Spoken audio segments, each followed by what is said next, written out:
Well, William Ruto, having been deputy president for the last 10 years, knows well what challenges are facing Kenya. So already issues to do with emancipation of the institutions. He has said that he's going to swear in the 6 judges who are not sworn in by President Kenyatta by tomorrow. He's going to do this. This evening, he has already signed.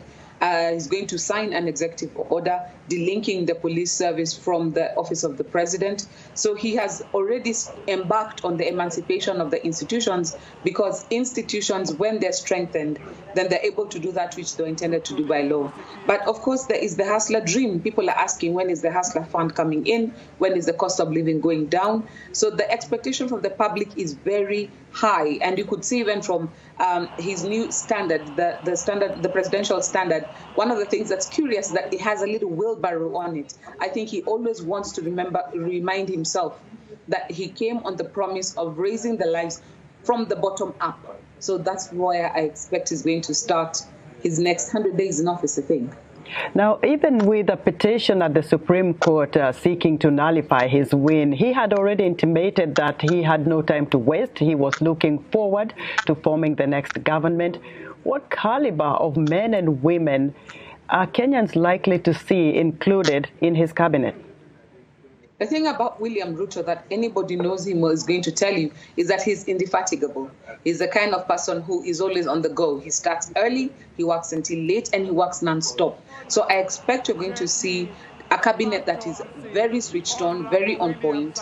The same energy is sort of like what we saw with the late John Pombe Magufuli, where if you're caught snoozing, you're out. There's no room for neither here nor there. And he's also a person who is keen on results. He looks for the low-hanging fruits. Let's get the things done first that can be done, and then we'll deal with the big things later. So I expect we'll see a lot of change in even how government works. Rather than big major projects that affect a few people, we'll see a lot of initiations of small projects that make quick gains for the Kenyans. So I think that's what we're going to see with the WSR administration the next few days. You talked about his Hustler Nation mantra. He ran that campaign, of course, with that symbol of a wheelbarrow, signifying the low cadre of, majority of Kenyans who are struggling to make ends meet.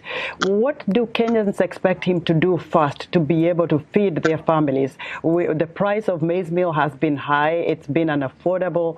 What is next for Kenyans? One of the things that most Kenyans are looking forward to is a direct impact on their cost of living. Now, there are things that are definitely long-term, but like you said, the cost of maize meal being up means ugali, which is the primary staple food for most Kenyans, has become out of reach for most Kenyans. So I expect where there are taxes that can be waived, where there is import duty that can be waived, in the short term to try and bridge this. Even edible cooking oil has been very, very expensive of late. Then he had a conversation about lowering the cost of fuel by removing some of the tax levies on it. Now, transport is one of those factors that increases the cost of food. So if you're able to bring down the transport cost, then that affects the price of food. So I expect that we will see initiatives that are aimed at cushioning the lowest cadre of society from the vagaries of what is actually generally an economic downturn, while we see the longer-term strategies being implemented. For example, he has talked about the price of fertilizer. Now, this is going to affect the next harvest. It's not going to help us now. So you put in some short-gap measures that he has already indicated, and then bring in a plan that will make sure by the next harvest and the harvest after, the cost of production goes down so that the food is more affordable and so that more people are able to access it with little difficulty, or less difficulty anyway.